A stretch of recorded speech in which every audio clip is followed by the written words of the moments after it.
Today on Monkey Life, a new baby Woolly enters the world. And first-time mum Ava is bowled over by her new arrival.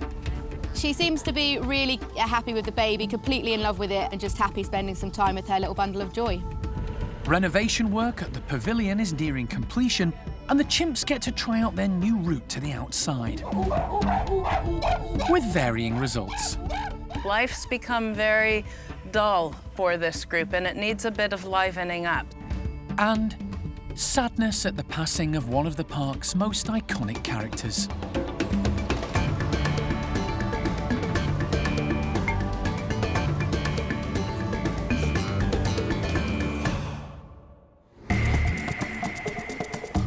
Monkey World in Dorset, buried deep in the English countryside, is the largest sanctuary of its kind on the planet. The team, led by Dr. Alison Cronin, rescue and rehabilitate abused and unwanted primates from all over the world. Now she's starting to look around. I think we're going to make good progress. The park provides a home for more than 250 monkeys and apes from 22 different species.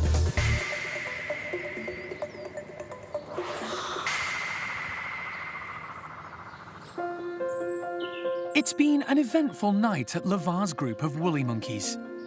Staff arrived early to discover that overnight, 6-year-old Ava had given birth, and it seems she's already smitten with her new arrival. She seems to be completely in love with it, very protective already, which is great, which is what you'd hope with a first-time mum or with any mum. So she's just taking herself away. She is letting the others come near her, but if they're getting a bit too much or if she's been having a sleep and they've snuck up on her, she has given them a bit of a warning shout. But other than that, she's been really calm and just happy spending some time with her little bundle of joy. The birth was caught on one of the bedroom's CCTV cameras during the night. A close look shows the rest of the group were awake and curious as the newborn entered the world. It's yet to be determined if it's a boy or a girl. And so far, things are going smoothly. For such a young first-time mum, Ava seems to be coping well. But of course, she's had a perfect role model in her own mum, Urema, who has successfully raised 5 children. And more recently, there's been the example set by her half-sister Zingu. Ava's been able to watch and learn as she's mothered her little one, Layla. I'm so happy that Ava's actually carrying this baby. It's always a worry when you know they're pregnant, particularly with the woolly monkeys, any stress that they come into contact with. But seeing how naturally it seems to be coming to her, we are hopeful that it'll carry on being great. As they do with all new mums, the team are keeping a close eye on Ava and her baby. They want to make sure the baby is gripping on tightly, suckling, and urinating and defecating properly. It does all seem to be quite natural for her. She has cleaned the baby up. She's keeping the baby nice and high on her chest. And when the baby is rooting around, she's not batting it away. She is making sure that the baby is comfortable and supporting the baby when she's walking around. So again, all very natural instincts and great to see in a first-time mum. And the staff aren't the only ones interested in the newborn. The rest of the group are inquisitive onlookers. Until there's a bit of fun to be had, of course. With 2 fully grown males in the group, Manny and older, more experienced dad, Lavar, the team can't be 100% sure who the father of the new baby is. They'll have to check dates and records of when they saw Ava being mated. For now, they're trying to keep the group's routine as normal as possible so as not to unsettle Ava and the baby. The Woolies have been given access to the outside tunnel, but because it's only been a few hours, the team have prevented the new mum reaching the outdoor enclosure. While Ava is in the tunnel, the staff can observe her closely, and they're looking out for something in particular. I haven't 100% seen suckling yet. She sits in quite a funny way and wraps her tail around her, so I'm just being overly cautious, really, that the baby can get a route to the nipple. As it's the first 24 hours, it can be critical, but I just like to get a 100% look and make sure that it's all going well. Hopefully, the team will soon see the baby feeding. But until then, Claire and the rest of the team will be watching closely for any signs of distress from the youngster, and keeping everything crossed that Ava turns out to be a natural mum just like her own. For the past few months, a major building project has been going on at the park. Paddy's Pavilion has been undergoing a substantial refurbishment. It's one of the oldest buildings at the park, and having housed a host of rowdy chimps over the years, it's in need of renovation. Paddy's group has changed. It's no longer Paddy's group. Things are evolving, and we have to evolve with the chimps. And it was time to take the initiative and actually refurbish the back bedrooms because it still had the original roof. So the roof's being replaced. Bedrooms have been expanded a bit and refurbished, and a brand new, I suppose we called the original one the Tunnel of Fun. So not only does it give the chimps in the end of the day more access around their whole facility, but for right now it means that we can manage them in and out of their enclosure and into the pavilion while the builders carry on the refurbishments in the back. But essential maintenance isn't the only reason for the building work. Alison has exciting plans. I'm hoping for the introduction of a new chimpanzee into this group as well.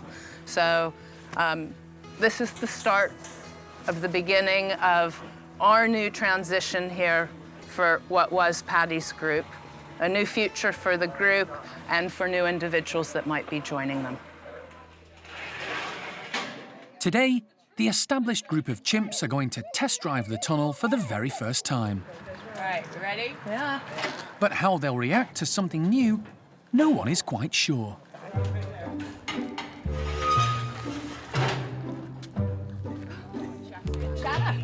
Female Chatter leads the way, with Athena close behind. Kathy and Lola aren't so confident. They're a bit wary of the new tunnel. It's left to high-ranking male Buster to show them how it's done. Cindy finds this new walkway to the outside all a bit exciting. But not everyone is 100% convinced. While Chatter is happily collecting and eating her breakfast in the enclosure, Clin and Kathy are still to make the leap of faith. Some of these chimps have lived in the pavilions for almost 30 years, and not a lot has altered in that time. This group of chimpanzees is actually our oldest group. We've got a bunch of sort of geriatrics in here that we're having to now watch their health care, their future, how they're going to develop. And really, you know, for them, you can see a lot of the time they're sort of lounging around, picking their fingernails. Life's become very dull for this group, and it needs a bit of livening up. And that's the plan. Over the next few weeks, along with the changes in facilities, there's going to be a whole new dynamic for everyone involved. We're ready to start adding new faces to this group on into future. The chimp group needs to have some life breathed back into it now. So, you know, for all of the primate care staff, especially the newer members of the team, it's going to be a bit of a scary, daunting thing, but it's what we do here. It's what the park was originally designed for, to give a future and a life to those individuals who have had their families stolen from them.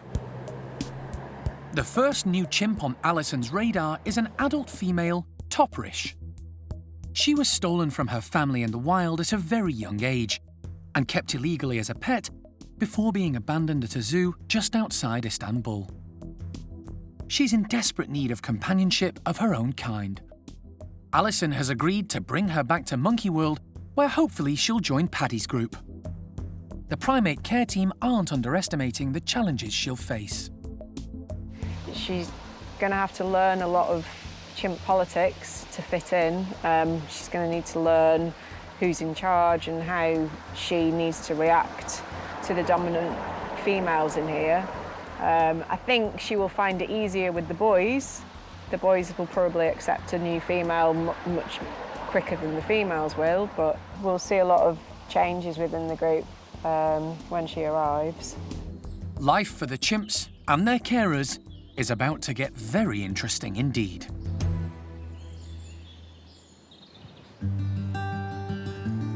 Over at the Orangutan Nursery, the group are all outside and making the most of the fabulous weather. But they've got their work cut out tackling today's breakfast. The fruit has been put into a number of kongs and placed all around the enclosure. And as usual, it's Oisin who's making sure she gets first pick of what's on offer.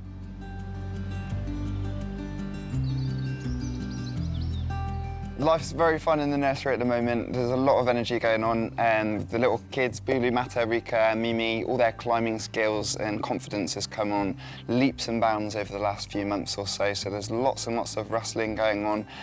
Mimi's also taken it upon herself to get quite a good little relationship going on with Jin at the moment. Almost looks up to him like a big brother, and she's getting involved with some of the gentler wrestling as well. But they're all getting on fantastic at the moment. There are 2 species of orangutans in the nursery. Oisin, Jin and Mimi are all Bornean orangutans, while Bulu, Rika and Sylvester are Sumatran.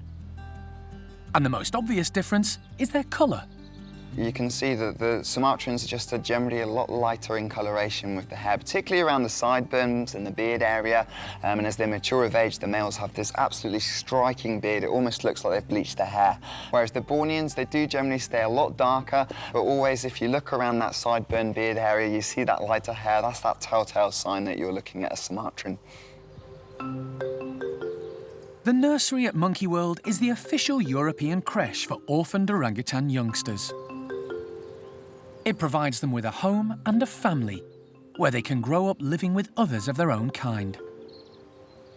The park no longer actively breeds their orangutans, but does participate in the European breeding programme. Along with the majority of species on the planet, orangutan youngsters grow up and leave their family unit, and it's no different here in the nursery.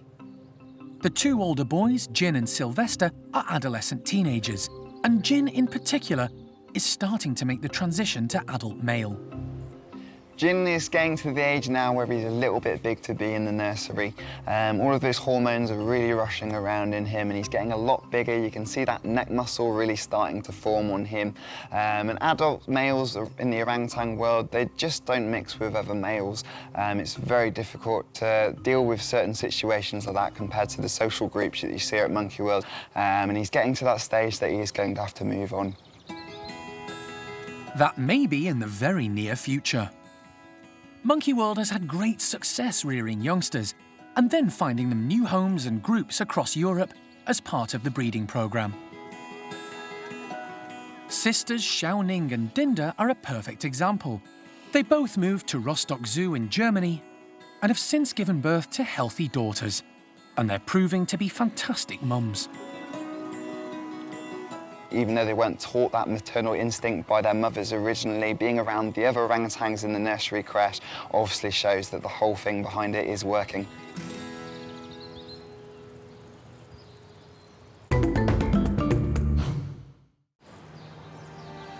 It's been a desperate few weeks over at Sally's house. The team, led by Jeremy, have been caring for the matriarch of the former nursery group around the clock, since her health began to dramatically deteriorate. Sadly, despite all their efforts, this morning with the help of the local vet, they had to let her go, and she passed away. We did everything we could for Sally. There was nothing else that could be done. I'm rock solid on that. Sally had kidney failure. There's nothing we could do to have treated it, reversed it, changed it. So in the end, Sally's passing was with her family. Every night she was with all of the other guys. She was with Jeremy 24/7, which, to be honest, if you were able to speak to Sal, she probably preferred his company than all of the rest of her mob. And just another significant character passing on from the park. The person who knew and understood Sally more than anyone else was Jeremy. He knew immediately something wasn't right. As a result, the vets were quickly called in to run a number of tests. That first blood test confirmed exactly what we thought. She was profoundly anemic, but the real devastating blow at that point was her kidneys were failing.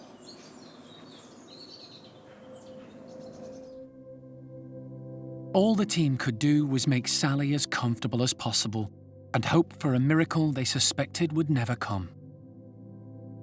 Jeremy spent most of Sally's last days by her side. Tell you this, what 90% of our job is, it's the Florence Nightingale approach. And that's really, that's all we got. Look about that. Is that all right? Oops, sorry, don't want that. Is that better than probiotics, or worse, or somewhere in between? Huh? I've got to the point now, if she wants it, she can have it. I don't care what it is.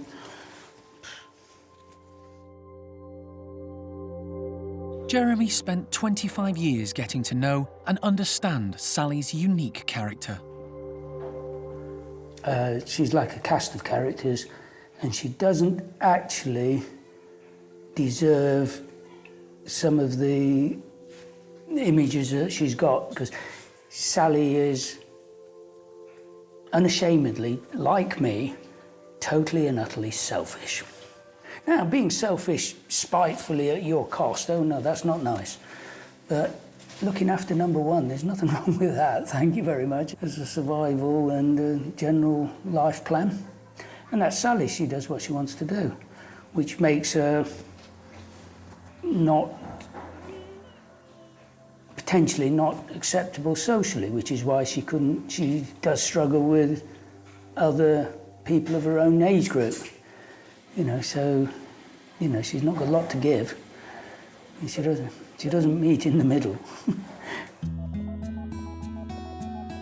Sally arrived at Monkey World in 1993.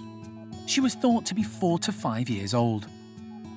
Once it became clear to the team she wasn't keen on adult chimp company and didn't like being part of large groups, she moved to the nursery, where she remained ever after. What's that?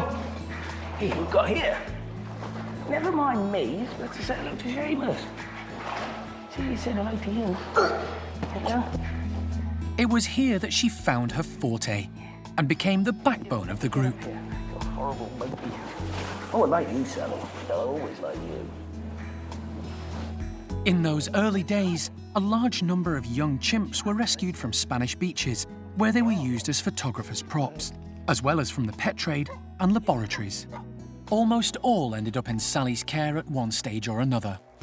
I think Sally played a really important role in those individuals that joined her group. She was the one that they would typically meet first, and obviously Sally worked out that was quite good from a selfish point of view, because it often involved some Jeremy time and some treats.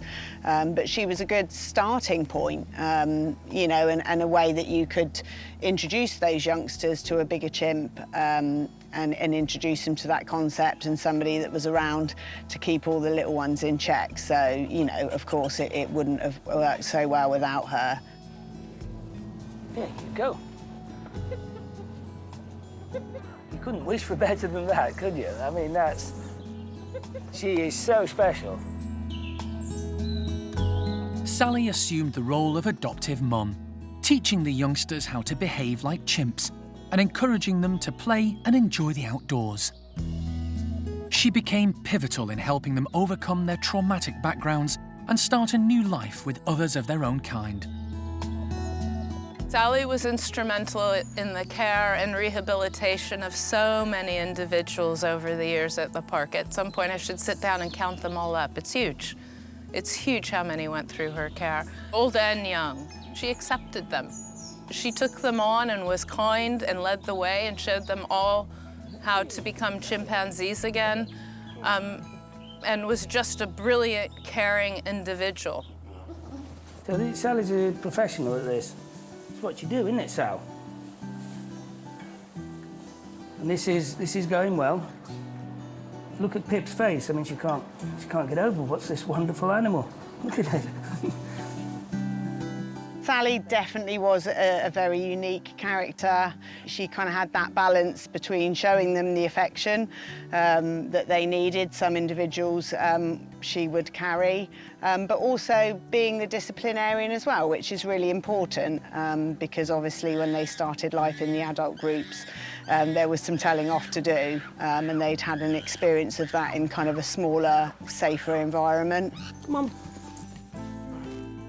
Having Jeremy there to be able to take a youngster in with Sally, who could be viewed as a large and intimidating character, was critical. Here you go, Sal. Here you go.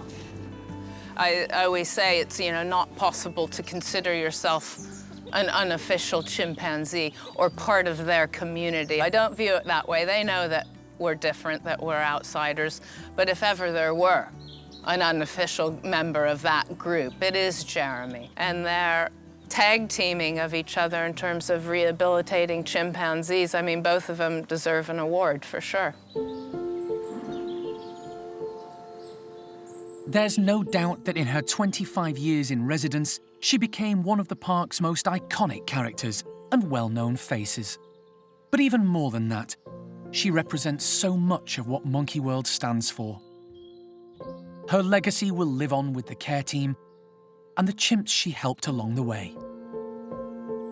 We'll always miss Sally, and we'll always remember, the amazing chimp that she was and the significant contribution that she made to the rehabilitation of the chimps at Monkey World. But we carry on for the guys that are still with us. She was one of those characters that, symbolized everything we do here at the park, which is to try and give those chimpanzees that are confiscated, that are stolen from the wild, try and give them some form of natural life back again.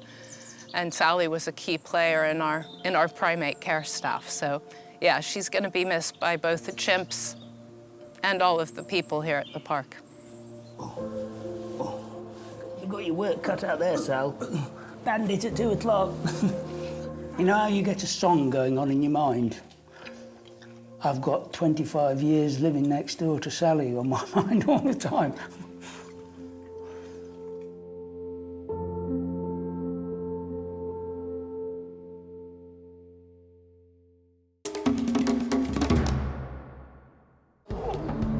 Next time on Monkey Life. Alison and vet John are in Turkey to collect a young chimp previously stolen from the wild and kept as a pet. I know. This is a big leap of faith. I know. Yeah, good girl. Plus, back at the park, it's sweet treat time for the Stumpies.